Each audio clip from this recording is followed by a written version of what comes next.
नमस्कार, good morning, शुभ प्रभात। मैं हृदय मिश्र आप सभी का स्वागत करता हूं। कैसे हैं आप सभी लोग? आई होप आप सभी लोग अच्छे होंगे और अपनी पढ़ाई को बहुत ही बेहतर ढंग से कर रहे होंगे। आइए हम शुरुआत करते हैं आज की क्लास को, देखते हैं क्या कुछ चीजें आज हमारे लिए नई है। नंबर 1, कल हमने आपसे प्रश्न पूछा था और इसका उत्तर आप लोगों में से बहुत कम लोगों ने दिया था। हालांकि इसी प्रश्न पर आज टॉपिक हमारा है और इसी प्रश्न पर हमने एक आर्टिकल कराया था। एक सूचना मैं आपको दे दूं कि अभी हाल ही में पीसीएस का एग्जाम होता है एमपी का, और वहां पर जो करंट क्वेश्चन आए थे वो आपके डेली करंट की क्लास से थे, जो हम लोग कराते हैं डिटेल्स में व्याख्या, ठीक, प्लस प्रश्नों से। एक हमारे प्रिय स्टूडेंट है, उन्होंने पूरी कटिंग करके और हमको भेजा कि सर देखिए आपकी क्लास से जो है प्रॉपर करंट अफेयर्स पीसीएस में आए हुए हैं। तो इसीलिए मैं आपसे बार बार कहता हूं, मैं ये नहीं कह रहा कि मैं बहुत बड़ा धुरंधर हूं, मैं बस आपको इतना कहता हूं कि जो आप पढ़ रहे हैं, जो मैं पढ़ा रहा हूं, वो ऑथेंटिक है मैटर, ठीक है। ये कहीं सर कॉपी पेस्ट मैटर नहीं रहता है, सीधे गवर्नमेंट की वेबसाइट से लिया कंटेंट होता है, ठीक है। तो ये बात ध्यान रखिए कि मैं किसी कोचिंग इंस्टीट्यूट, किसी भी जगह से मैं कोई भी कॉपी पेस्ट में नहीं करता हूं। ये बात, ये मेरी अपनी नैतिकता है।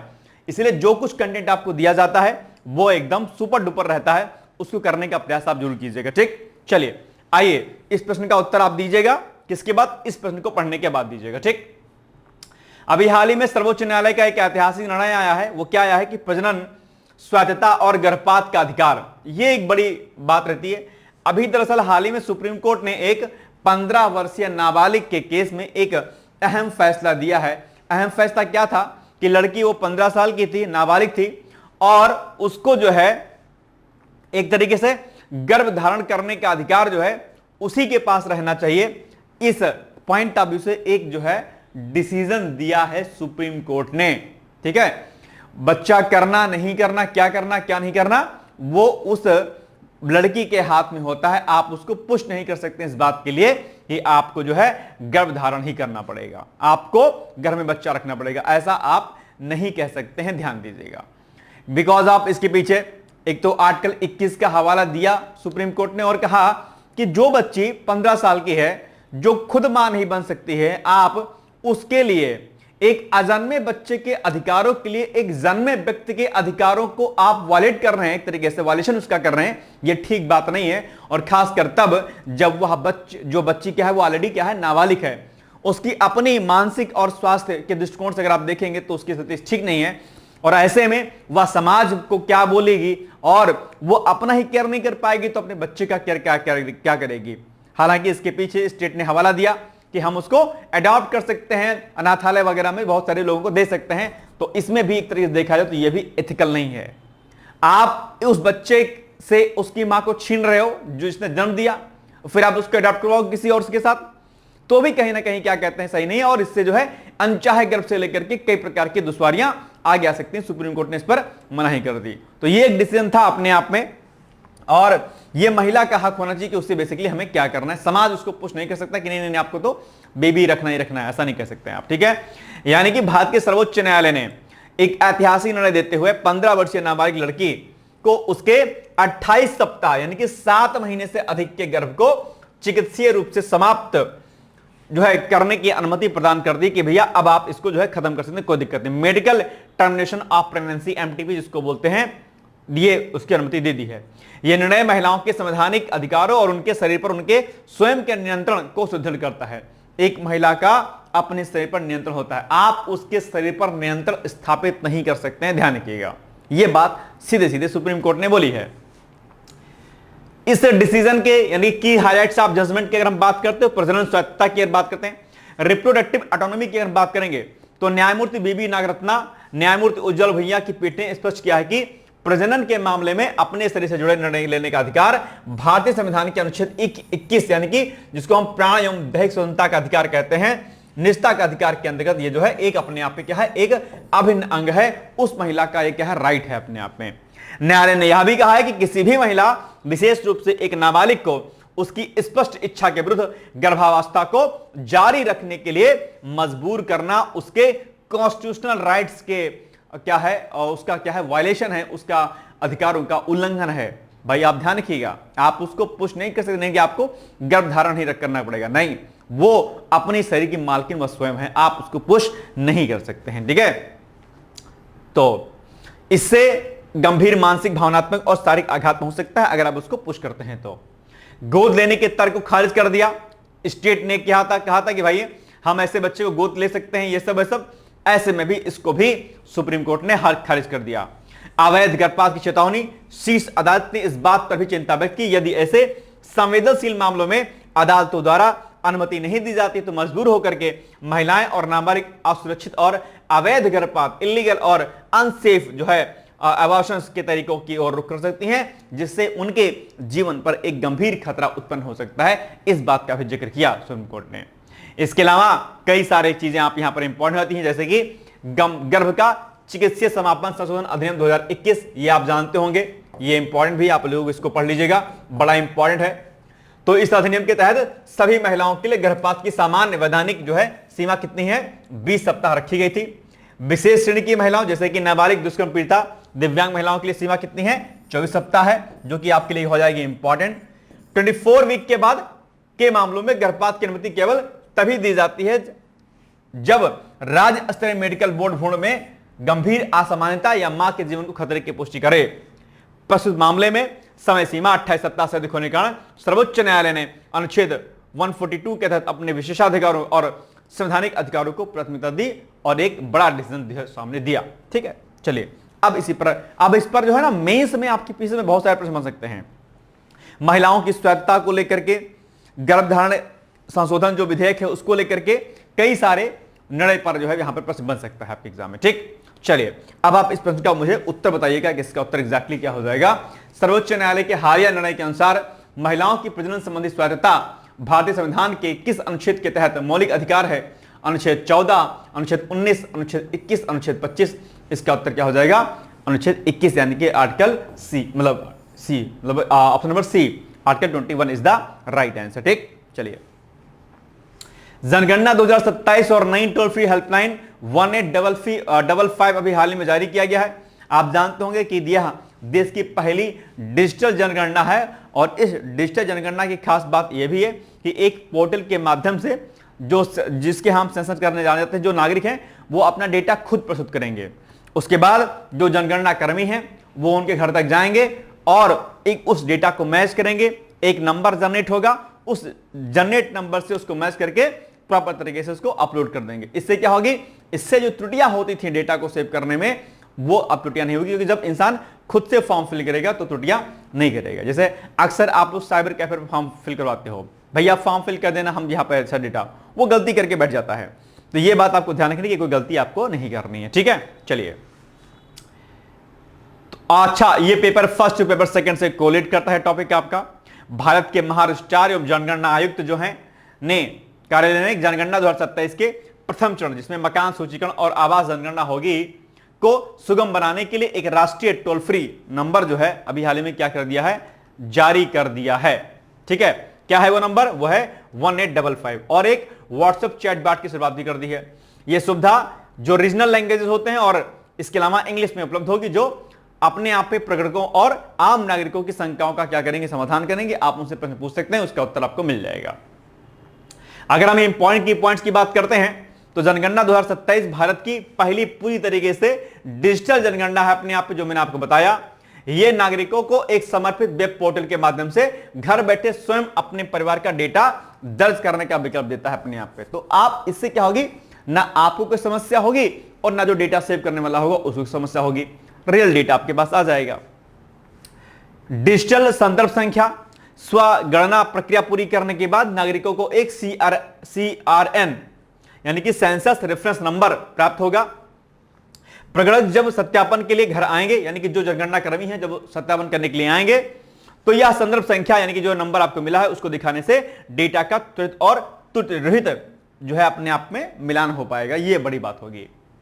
ठीक है, और इसमें कई सारे प्रश्न मांगे गए हैं अलग अलग प्रकार की। डेटा की गोपनीयता को लेकर के भी सरकार ने कहा है कि भाई आप जो भी डेटा हमें देंगे, आपके डेटा का की गोपनीयता का ख्याल रखा जाएगा। कोई दिक्कत वाली बात नहीं, कोई समस्या नहीं है। ठीक है, चलिए संवैधानिक और कानूनी दृष्टिकोण की हम बात करते हैं, यानी कि कॉन्स्टिट्यूशनल एंड लीगल पर्सपेक्टिव की अगर बात करेंगे तो भारतीय संविधान के अनुच्छेद 246 ठीक है के अनुसार जनगणना जो है संघ सूची का विषय होता है अपने आप में। इसे 7वीं अनुसूची की प्रविष्टि 69 में जो है इसको रखा गया है, और ये आपके लिए क्या है? Very very most important point है आपके लिए। ठीक है, नोट कर लीजिएगा। इसके अलावा सेंसस एक्ट 1948 भी है।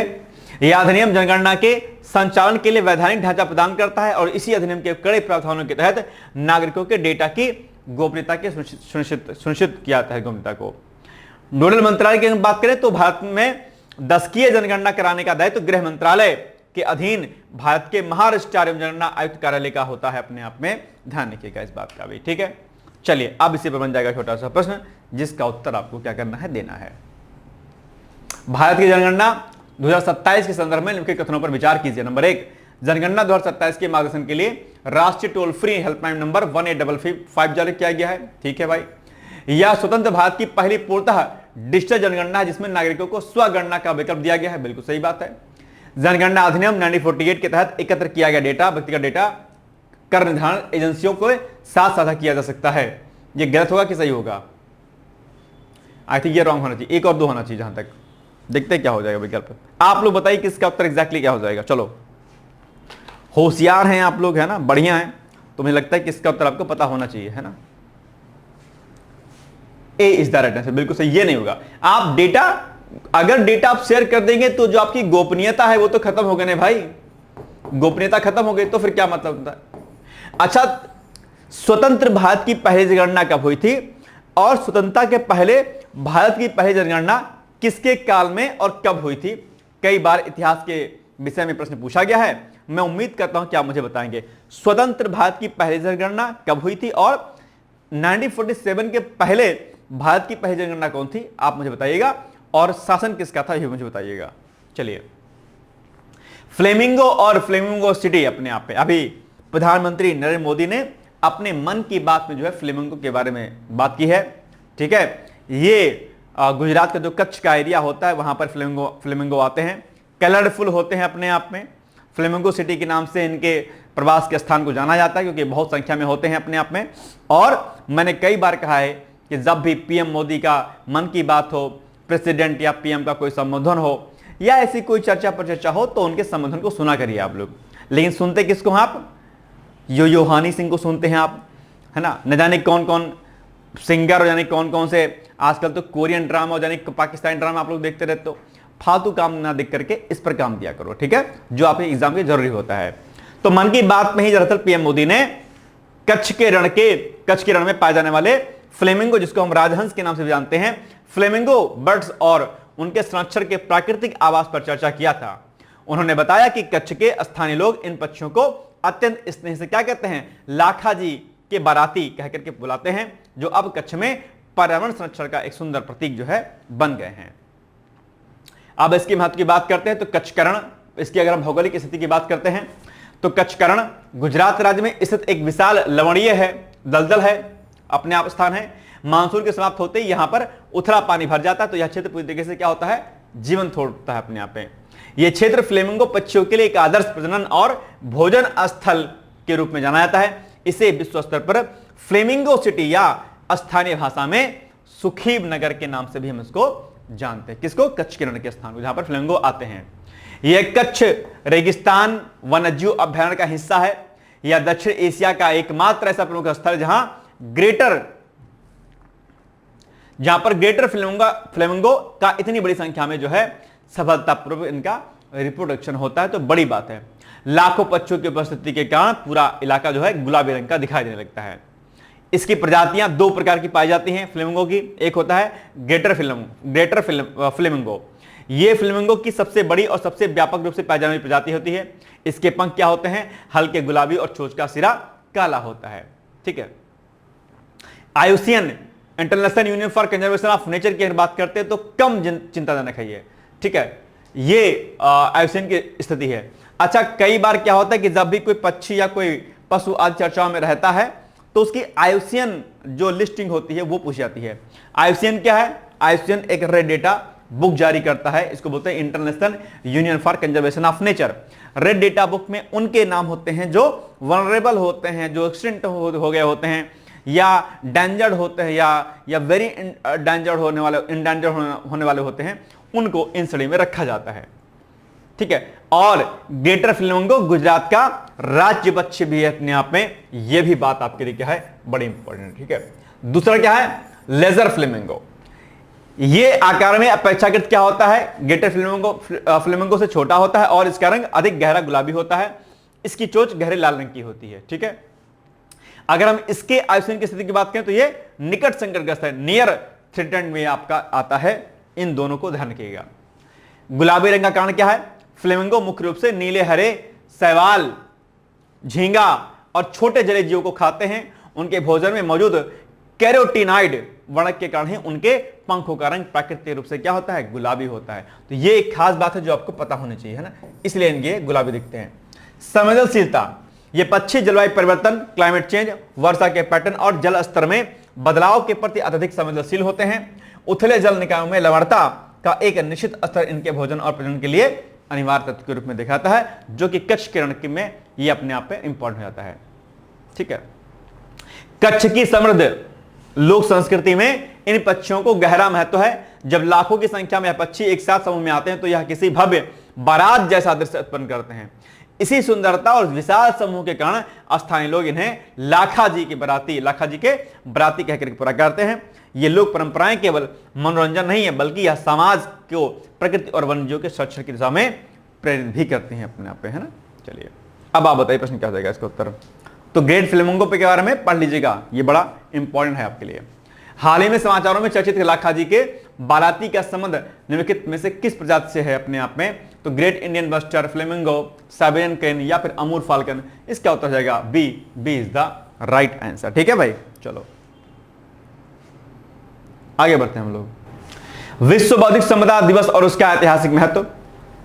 ठीक है, ये अभी 26 अप्रैल को मनाया गया क्या, विश्व बौद्धिक संपदा दिवस, जिसको क्या बोलते हैं, वर्ल्ड इंटेलेक्चुअल प्रॉपर्टी डे बोलते हैं। और इस पर कई बार आपके एग्जाम में, मेंस पर कई बार प्रश्न पूछता है आपके एग्जाम में, मेंस के साथ साथ में आपके इंटरव्यू में यहां से प्रश्न पूछता है। बौद्धिक संपदा क्या होती है, क्या क्या नियम कानून है, इसके लिए कौन से नए रेगुलेशन भी हाल फिलहाल में आए हुए हैं। तो यह दिवस इस तथ्य को रेखांकित करता है कि आधुनिक ज्ञान आधारित अर्थव्यवस्था में किसी राष्ट्र की वास्तविक शक्ति उसके भौतिक संसाधनों का तक सीमित नहीं है, बल्कि उसके नागरिकों की बौद्धिक और सृजनात्मक क्षमता में निहित है। यह अवसर समाज को मात्र उपभोक्ता की भूमिका से निकाल करके सर्जक और नवाचारी यानी क्रिएटर और इनोवेटर बनने के लिए क्या करता है, जो है प्रेरित करता है। हमें क्रिएटर और इनोवेटर बनना चाहिए, ध्यान रखिएगा। बौद्धिक संपदा यानी कि इंटेलेक्चुअल प्रॉपर्टी के संरक्षण का वैश्विक ढांचा रातों रात विकसित नहीं हुआ, बल्कि यह विभिन्न ऐतिहासिक संधियों का परिणाम है, जैसे कि पेरिस कन्वेंशन वो 2015 वाला नहीं है ना, दूसरा है। पेरिस कन्वेंशन हुआ था 1883 में। यह औद्योगिक संपत्ति की सुरक्षा के लिए पहला प्रमुख अंतरराष्ट्रीय कदम था अपने आप में। ठीक है, इसके तहत पेटेंट, ट्रेडमार्क और औद्योगिक डिजाइनों को संरक्षण प्रदान किया गया था। पेटेंट वगैरह जानते होंगे ना, तो पेटेंट को संरक्षण मिला बहुत जरूरी है, नहीं तो भैया कोई किसी का पेटेंट ले जाएगा, मामला बिगड़ जाएगा। ट्रेडमार्क होता है हर चीज कंपनी का, वो भी बहुत जरूरी होता है। तो इसके संरक्षण के लिए पहली बार जो है 1883 में एक पेरिस कन्वेंशन आया हुआ था। उसके बाद बर्न कन्वेंशन आया 1886 में, 3 साल के बाद। यह संधि साहित्यिक कलात्मक कृतियों यानी कि जो लिटरेचर आदि होता है उसके संरक्षण के लिए स्थापित की गई थी। इसके माध्यम से लेखकों, संगीतकारों और चित्रकारों के कॉपीराइट अधिकारों को अंतरराष्ट्रीय स्तर पर मान्यता हुई थी। कॉपीराइट वाला मामला बहुत खतरनाक होता है भाई साहब, बड़ा तगड़ा जुर्माना लगता है, ध्यान रखिएगा। विश्व बौद्धिक संपदा संगठन, इसकी स्थापना और विकास भी हुई पेरिस और बर्न कन्वेंशन के माध्यम से, जो दो किए गए। इनके माध्यम से शुरू हुए प्रयासों को एकीकृत करने के लिए 1967 में विश्व बौद्धिक संपदा संगठन यानी कि WIPO की स्थापना के लिए एक कन्वेंशन पर क्या किया गया, साइन किए गए। और 26 अप्रैल 1970 को, ऊपर ध्यान रखिएगा, 26 अप्रैल 1970 को औपचारिक रूप से यानी कि ऑफिशियली जो है यह प्रभावी हो गया। और इसी ऐतिहासिक तिथि को स्मरण रखने के लिए इस दिन को चुना गया इसके दिवस के रूप में। तो ये 26 तारीख इसलिए चुनी गई थी आपकी। और 2000 में, वर्ष 2000 में विपो के सदस्य देशों ने सर्वसम्मति से 26 अप्रैल को विश्व बौद्धिक संपदा दिवस के रूप में मनाने का निर्णय लिया अपने यहाँ पे। तो ये खास बात है जो आपको पता होनी चाहिए, ध्यान रखिएगा। चलिए, महत्व क्या क्या है, नवाचार को प्रोत्साहन मिलता है, आर्थिक विकास होता है इससे। ठीक है, 30 सारी चीजें लिखी हैं। अब आप बताइएगा इसका उत्तर क्या हो जाएगा।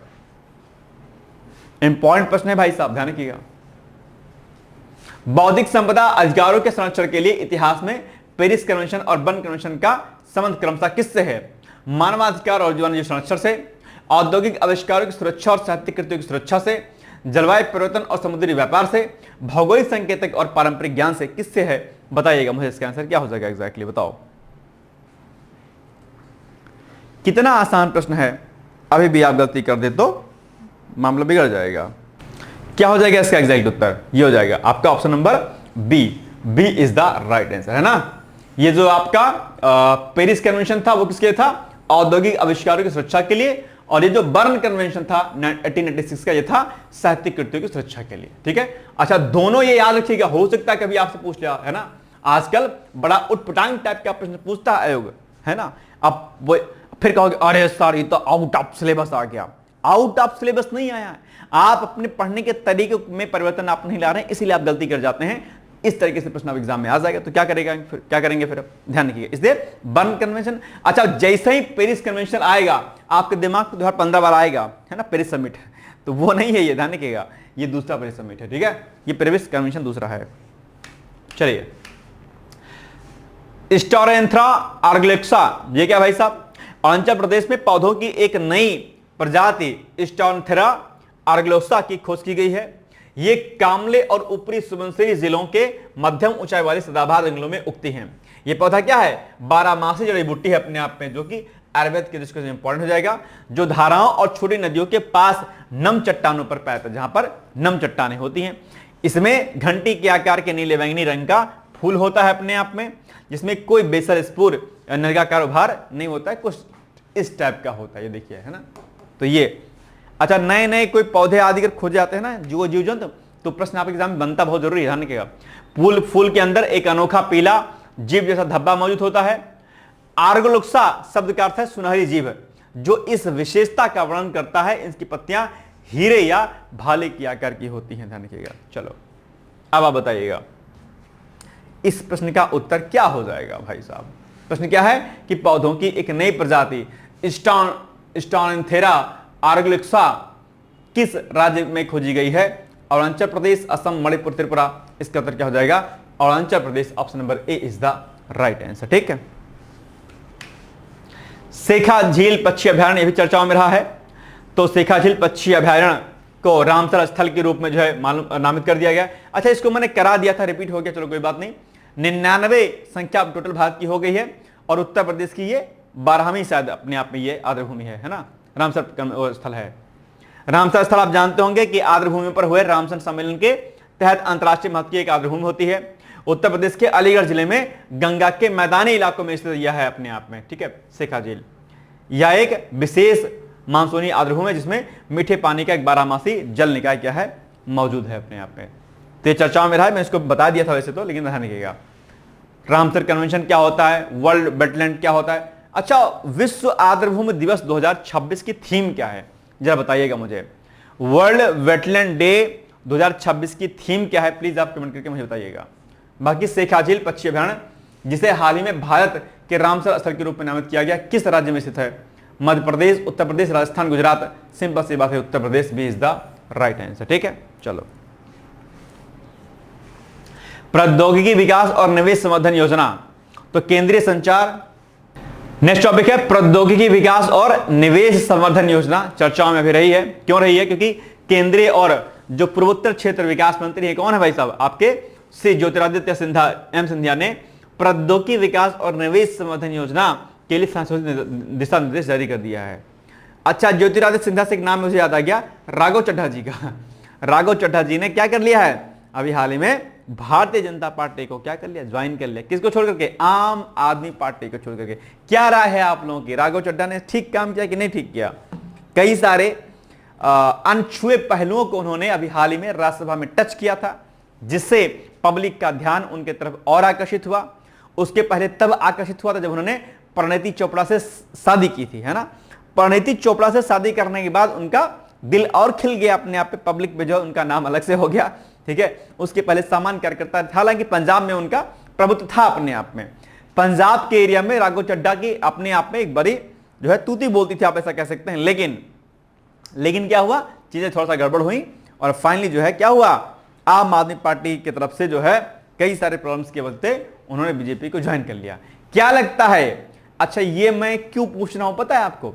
ये मैं बहसबाजी के लिए नहीं कर रहा हूं, इससे जुड़ा हुआ एक प्रश्न बनेगा आपके एग्जाम में। क्या? इसको बोलते हैं दल बदल कानून। क्या बोलते हैं भैया? दल बदल कानून। क्या है ये दल बदल कानून? किस प्रकार की कार्यवाही इस पर होती है? क्या रघु चड्ढा की जो है संसदीय जो मेंबरशिप चली जाएगी, नहीं जाएगी? क्या जानते हैं आप दल बदल कानून के बारे में? और अपनी राय इसमें भी दीजिएगा कि क्या राघव चड्ढा का ऐसा करना ठीक था या नहीं ठीक था, या सांसदों या विधायकों का इस तरीके से पार्टी परिवर्तन करना कहां तक हमारे लोकतंत्र के लिए सही है? इस पर भी आप अपनी राय जरूर रखिएगा। ठीक है, चलिए आगे बढ़ते हैं हम लोग। तो प्रौद्योगिकी विकास और निवेश संवर्धन योजना दूरसंचार विभाग द्वारा वैश्विक दूरसंचार मानकीकरण को बढ़ावा देने के उद्देश्य से शुरू की गई है। ध्यान रखिएगा, पूछ लेगा भाई उद्देश्य क्या है, तो इस यही उद्देश्य है इसका, ध्यान रखिएगा। ठीक है, चलो अगर हम 2026 से 31 की बात करें तो इस अवधि के लिए इस योजना का कुल परिव्यय कितना रखा गया है? 203 करोड़ रुपए रखा गया। यह योजना अंतरराष्ट्रीय दूरसंचार संघ और 3GPP, ठीक है, जैसे वैश्विक निकायों में भारत की भागीदारी को समर्थन प्रदान करती है। इसके अंतर्गत वैश्विक बैठकों, तकनीकी योगदानों और नेतृत्व की भूमिकाओं के लिए वित्तीय सहायता प्रदान की जाती है। ठीक है भाई, चलो अब आपके सामने प्रश्न है, प्रौद्योगिकी विकास और निवेश संवर्धन योजना किस संगठन द्वारा शुरू की गई है? नंबर 1 भारतीय रिजर्व बैंक, विकास और प्रौद्योगिकी मंत्रालय, नीति आयोग और दूरसंचार विभाग। क्या हो जाएगा इसका उत्तर? बोलो भाई जी लोग, है ना? It's very easy question for your examination, है ना? बताओ, ऐसा नहीं कि बहुत कठिन है कि आप नहीं बता सकते हैं क्या है कैसे है। ये बहुत आसान प्रश्न है अपने आप में। डी होगा क्या? डी होगा, बिल्कुल सही बात है, दूरसंचार विभाग होगा। NARIT, नारिट AI, ये क्या भाई साहब है? नारकोटिक्स। क्या? नारकोटिक्स, एक second, narcotics analysis and retrieval augmented generation based investigation tool, जिसको हम क्या बोलते हैं? नारिट AI के नाम से भी जानते हैं। एक कृत्रिम बुद्धिमत्ता, एक AI आधारित क्या है? प्रणाली है, एक सिस्टम है, जिसे गुजरात पुलिस के द्वारा मादक पदार्थों से जुड़े जटिल मामलों को सुलझाने और उनसे निपटने के लिए इसको क्या किया गया है? लॉन्च किया गया है। तो आपकी एग्जाम पूछेगा कि अभी हाल ही में चर्चाओं में रहे शब्द का मानक मतलब अर्थ क्या है या क्यों चर्चाओं में था? तो ध्यान रखिएगा क्यों था। इसे narcotics drug and psychotropic substances act के तहत होने वाली जांचों में सहायता करने के लिए डिजाइन किया गया है, जिसका उद्देश्य कार्य क्षमता और दोष सिद्ध दरों में सुधार करना है। इसका उद्देश्य है। इस टूल को पश्चिमी रेलवे पुलिस बड़ोदरा डिवीजन ने, ठीक है, गार्डनेट क्रिएटिव सर्विस के सहयोग से विकसित किया है। यह एक क्लोज्ड डेटाबेस पर काम करता है, जिसमें सुप्रीम कोर्ट और हाई कोर्ट के फैसले और भारतीय न्याय संहिता, भारतीय नागरिक सुरक्षा संहिता और भारतीय साक्ष्य अधिनियम जैसे कानून कोड इसमें क्या है? शामिल किए गए। तो ये ध्यान रखिएगा, पोर्ट जो भी लॉन्च किया गया है अपने आप पे। ठीक है, चलिए अब बन जाएगा इस पर प्रश्न। प्रश्न क्या है? प्रश्न है भैया कि NARIT AI किस राज्य की पुलिस द्वारा शुरू किया गया है? गुजरात, राजस्थान, महाराष्ट्र, कर्नाटका। उत्तर क्या हो जाएगा? इसका उत्तर हो जाएगा आपका ऑप्शन नंबर ए, यानी कि Gujarat is the right answer. ठीक है, चलिए आज का अभ्यास प्रश्न क्या है?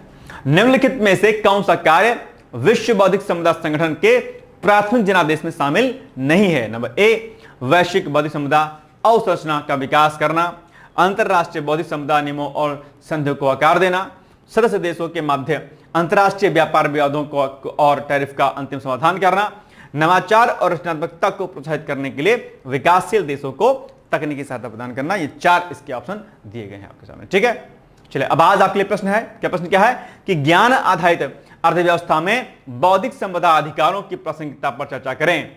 नवाचार और आर्थिक विकास को बढ़ावा देने में विश्व बौद्धिक संपदा संगठन की भूमिका का मूल्यांकन कीजिए। भैया बहुत इंपॉर्टेंट है। ठीक है, जो यूपीएससी वाले होंगे वो 250 शब्दों में लिखेंगे और जो पीसीएस वाले होंगे वो इसे 200 शब्दों में लिखेंगे। आप चाहें तो इस प्रश्न का लिख करके उसका उत्तर लिख करके हमें हमारे कॉन्टैक्ट नंबर 86044409 पर संपर्क कर सकते हैं भाई साहब, 201। ठीक है, ये नंबर यहां पर भी सामने आपके लिखा गया है। अगर इस पे ना उठे कॉल या कोई दिक्कत हो तो आप इन दिए गए नंबरों पर भी आप संपर्क कर सकते हैं। ठीक है, चलिए, ये कुछ चीजें हैं जो आपको पता होनी चाहिए, इसमें कोई गड़बड़ी आप लोग ना किया करें। ठीक है, अच्छा, इसके अलावा हमारे यहां पर बहुत सारे कोर्सेज चल रहे हैं, जैसे पीसेस में हमने भी सिलेक्शन दिया, 8 सिलेक्शन, तो पीसेस का ओनली प्री बैच चलता है, पीसेस का फाउंडेशन बैच चलता है। अच्छा, ये जो 2 बैच है ये एक तरीके से मेंटरशिप प्रोग्राम भी अपने आप पे, इसमें प्रॉपर आपको गाइड किया जाएगा। इलाहाबाद हाईकोर्ट का बैच जिसकी वैकेंसी आने वाली है उसका बैच चल रहा है, लेखपाल का करंट अफेयर्स बूस्टर बैच चल रहा है, एसए आल किसी भी एग्जाम के लिए, यूपीएससी प्री की टेस्ट चल रही है, लेखपाल की टेस्ट चल रही है, बीओ का बैच चल रहा है, अभ्युदय बैच आर को लेकर के जिसमें हमने 30 सिलेक्शन इस बार दिए हैं, इसका बैच भी चल रहा है। तो ये सारी चीजें आप चाहें तो आराम से आप जो है ज्वाइन कर सकते हैं। इसके लिए आप हमें डायरेक्टली कॉल, मैसेज, जो भी कुछ करना चाहें आप कर सकते हैं। इसके अलावा ठीक है, जो हमारा एचईओ का वो है, क्या एचईओ का हमारा एक बैच है, एचईओ के बैच में भी आप एडमिशन ले सकते हैं, जो कि आपके लिए क्या है, बहुत ज्यादा इंपॉर्टेंट है। एचईओ का बैच, क्या एचईओ का बैच। अच्छा, एचईओ के बैच को बता दूं, एचईओ में आप लोग कई बार क्वेरी कर रहे हैं एचईओ को लेकर के। एचईओ में हम लोग क्या क्या देंगे, जरा ध्यान से सुन लेना। पेपर फर्स्ट में कितने प्रश्न आएंगे, 50 आएंगे। पेपर सेकंड में कितने आएंगे, आपके 100 आएंगे। इन 100 प्रश्नों पर बेस्ड आपको वीडियो लेक्चर मिलेगा। ठीक है, क्या मिलेगा, वीडियो लेक्चर। ठीक है, और इसी पर बेस्ड आपको बाइलिंगुअल, क्या बाइलिंगुअल आपको नोट्स भी मिलेंगे। लेक्चर हमारे हिंदी में होंगे लेकिन नोट्स आपको मिल जाएंगे बाइलिंगुअल। भाई साहब ध्यान रखिएगा, कोई दिक्कत नहीं। और इसमें मिल जाएगा आपको 20 फुल लेंथ टेस्ट, क्या 20 फुल लेंथ जो है टेस्ट भी आपको इसमें मिल जाएगा। प्लस करंट अफेयर्स का वीडियो मिलेगा। ठीक है, प्लस इस पर बेस्ड मैगजीन मिल जाएगी, प्लस पीसीएस का पीवाई क्विज मिल जाएगा आपको, और आपकी प्रॉपर मेंटरशिप फ्री में मिल जाएगी। आपको प्रॉपर जो है क्या किया जाएगा, इसमें गाइड किया जाएगा। भाई साहब, क्या गाइड किया जाएगा। अब बताओ इससे ज्यादा आपको इसमें क्या चाहिए। इतनी चीजें मिलेंगी। इसमें फीस हमने इसकी रखी है 5000, 5000, लेकिन अभी 50% का डिस्काउंट चल रहा है, तो कट कर दीजिए, ये हो जाएगा आपका मात्र 2500। 2500 में बेहतरीन content, paper first, paper second के लेक्चर, और एक टीचर नहीं पढ़ाएगा भाई, अलग अलग विषयों के टीचर पढ़ाएंगे आपको। इसलिए ये 2500 में कंटेंट आपका लगातार मिलेगा। एप्लीकेशन पर डिकोड एग्जाम एप्लीकेशन को आप गूगल प्ले स्टोर से डाउनलोड कर लीजिए, अपनी वहां पर आईडी बना लीजिए, और आईडी बनाने के बाद आपको वहां पर सीधे मिल जाएगा। ठीक है, ये फायदा हो गया। दूसरा, कहीं कोई दिक्कत होती, कहीं कोई प्रॉब्लम होती है, निसंकोच होकर के आप हमें हमारे कॉन्टैक्ट नंबर पर संपर्क आप कर सकते हैं, कोई दिक्कत वाली बात नहीं है। ठीक है, दूसरी बात इसमें और भी महत्वपूर्ण है कि आप अगर इसका निकाल लेंगे ना प्री वगैरह, तो इंटरव्यू के लिए भी आप कॉल कर सकते हैं। हम लोग कोशिश करेंगे कि आपका इंटरव्यू हम करा दें। तो ये सारी बातें हैं जो आपको ध्यान रखनी है। इसमें अगर कहीं कोई समस्या आएगी तो आप आराम से कॉल मैसेज कर सकते हैं, और बेहतर कंटेंट, अलग अलग पेपर फर्स्ट का पूरा कंटेंट आपको देंगे हम। अलग अलग टीचर, हिस्ट्री का टीचर अलग होगा, पॉलिटी का अलग होगा, इकोनॉमिक्स का अलग होगा, ठीक है, साइंस का अलग होगा, तो ये सब की चीजें अलग होंगी, ध्यान रखिएगा। तो ये चीजें जो मैंने कही हैं आपसे, ये आपको ध्यान रखना है कि अल्टीमेटली आप इस बैच में एडमिशन ले सकते हैं, बहुत बेहतर होगा। और ये आपके लिए वेरी वेरी मोस्ट इंपॉर्टेंट, मतलब इस बैच में लेकर के आप एडमिशन लेकर के आपको बहुत बड़े स्तर का बेनिफिट मिल जाएगा। आप इससे ज्यादा कुछ करना चाहते हैं तो आप मुझे बताइएगा, और बाकी ये सारे बैचें लिखे हैं, आप इनमें जो है एक एक करके इसको पढ़ लीजिएगा, देख लीजिएगा, और फिर मुझे बताने का कष्ट करिएगा भाई क्या क्या कैसे हैं। ठीक है, तो ये आज का हमारा इंपॉर्टेंट वीडियो लेक्चर था। कल मिलेंगे हम लोग एक नए लेक्चर के साथ, तब तक आप लोग पढ़ते रहिए, मस्त रहिए, व्यस्त रहिए। और जैसा कि मैंने कहा कि क्लास हमारी बड़ी इंपॉर्टेंट होती है। पीसीएस में प्रश्न अभी आईएमपी में, इसके अलावा आरएम में आए हैं, यूपीएससी में आए हैं, एक एक प्रश्न आपके लिए बहुत जरूरी होता है। लेखपाल वाले जो बाकी वनडे एग्जाम है ना भाई साहब, भटकना नहीं, चुपचाप से देखना। और एचयू क्लास हमारी ऑब्जेक्टिव वाली डेली 4:30 पौने 5 बजे आती है लाइव डिकोड एग्जाम पर। एचयू की फ्री क्लास जो ऑब्जेक्टिव वाली है, बाकी तो हमारी थ्योरेटिकल क्लास प्रॉपर एप्लीकेशन पर 2500 रुपए में है, लेकिन फ्री ऑफ कॉस्ट प्रैक्टिस करने के लिए भी हमारा जो है 4:30 पौने 5 बजे हम लोग लाइव आते हैं डेली, तो आप वहां से भी जुड़ सकते हैं। बाकी 1 मई से हमारी क्लास ये वाली जो है लाइव आया करेगी लगभग 10:30 बजे के आसपास। ठीक है, तो आज के लिए बस इतना ही, मिलेंगे हम लोग कल। तब तक आप लोग पढ़ते रहिए, मुस्कुराते रहिए, आगे बढ़ते रहिए। बहुत बहुत धन्यवाद है, all the best, thank you so much, bye bye, take care, thank you. क्या आप लोक सेवा आयोग उत्तर प्रदेश की ROA परीक्षा में सफल होकर सचिवालय में समीक्षा अधिकारी जैसे प्रतिष्ठित पद पर चयनित होना चाहते हैं? क्या आपके पास व्यस्त दिनचर्या या व्यक्तिगत परिस्थितियों के कारण नियमित पढ़ने के लिए समय की कमी है, इसलिए एक दिन में आप 8 से 10 घंटे नहीं पढ़ सकते हैं? क्या आपका संकल्प है कि सचिवालय में समीक्षा अधिकारी बनना ही बनना है और आप उसके लिए सही मार्गदर्शन की तलाश कर रहे हैं? यदि आपके इन तीनों प्रश्नों के उत्तर हाँ हैं, तो आपकी खोज अब समाप्त होती है और आपके सपने को साकार करने के लिए आगामी समीक्षा अधिकारी परीक्षा की सुव्यवस्थित तैयारी हेतु डी-कोड एग्जाम लाया है अभ्युदय बैच। अभ्युदय बैच में आपको आगामी ROA परीक्षा के प्रारंभिक और मुख्य परीक्षा के पूरे पाठ्यक्रम को अभी से एक साथ बहुत ही बेसिक लेवल से video lecture, PDF notes, test series और उत्तर लेखन कार्यक्रम के माध्यम से पूरे विस्तार से पूर्ण कराया जाएगा। हमारे अभ्युदय बैच की सबसे बड़ी विशेषता है कि इसमें साप्ताहिक टारगेट्स के अनुसार कम से कम 5 घंटे भी पढ़कर कोई अभ्यर्थी पूरा पाठ्यक्रम अच्छे से तैयार करके परीक्षा में सफलता अर्जित कर सकता है। अभ्युदय बैच में अनुभवी और समर्पित शिक्षकों द्वारा आधारभूत मानक पुस्तकों एवं स्रोतों पर आधारित पाठ्य सामग्री उपलब्ध कराई जा रही है, जिससे पाठ्यक्रम को सभी आयामों से कवर किया जा सके। इस बैच में पाठ्यक्रम को इस विस्तार से पढ़ाया जा रहा है कि इसमें प्रवेश लेकर आप न केवल ROA परीक्षा बल्कि अन्य कई समकक्ष परीक्षाओं को भी एक साथ ही टारगेट कर सकते हैं। यानी इस परीक्षा के पाठ्यक्रम में सम्मिलित सामान्य अध्ययन, सामान्य ज्ञान, सामान्य हिंदी व्याकरण, रीजनिंग, मैथ, हिंदी आलेखन, निबंध आदि के विस्तृत अध्ययन से आप पूर्ण आत्मविश्वास से किसी भी परीक्षा में सफलता प्राप्त कर सकते हैं। उत्तर प्रदेश की PCS प्रारंभिक परीक्षा में भी इस बैच को पढ़कर सफलता प्राप्त की जा सकती है। इस बैच में निर्धारित लक्ष्य के अनुसार एक सप्ताह में मात्र 18 से 20 वीडियो लेक्चर देखने होते हैं, जो आप प्रतिदिन 4 से 5 घंटे का समय निकालकर आसानी से पढ़कर तैयार कर सकते हैं। ये बैच ऑनलाइन जरूर है, परंतु इस बैच में छात्रों और शिक्षकों के बीच सीधे संवाद के लिए प्रक्रिया निर्धारित है, जिससे अभ्यर्थी अपनी शंकाओं का व्यक्तिगत समाधान प्राप्त कर सकते हैं। आपके संकल्प को सिद्धि तक पहुंचाना ही अभ्युदय बैच की आधारभूत संकल्पना है। हमारा ये आत्मविश्वास संस्थान के 5 वर्षों की कठिन साधना की परिणति है।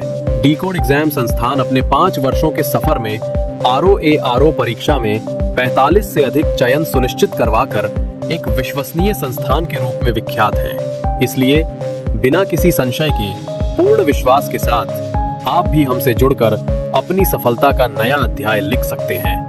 इस बैच से जुड़ने के लिए हमारे संस्थान के नंबर 8604409201 अथवा 9506742546 पर व्हाट्सएप या कॉल करके बैच की पूरी जानकारी प्राप्त की जा सकती है। अभी 500 शुरुआती छात्रों को विशेष छूट भी प्रदान की जा रही है, इसलिए इस अवसर का लाभ उठाने के लिए अतिशीघ्र प्रवेश लेकर अभ्युदय बैच से जुड़े। प्रवेश के लिए अभी संपर्क करें और शुल्क में छूट प्राप्त करें।